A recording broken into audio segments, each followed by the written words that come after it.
Huwag kayong masyadong matuwa sa mga bagay na inyong nakikita dahil ito ay lumilipas. Huwag kayong matuwa na meron lamang nag-alok sa inyo ng kandila. Kandila po para sa inyong wish. Lahat na po ito.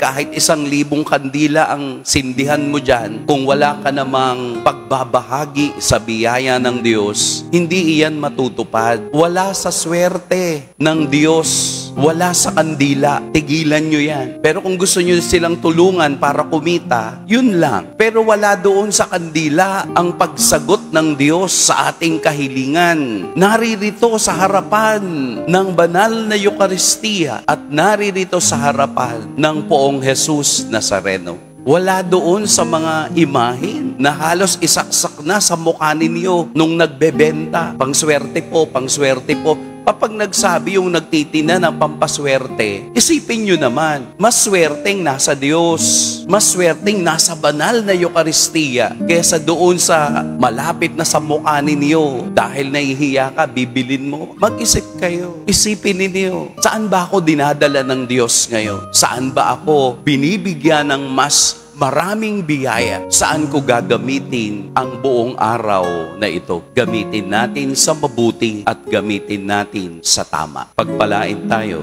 ng Poong May Kapal.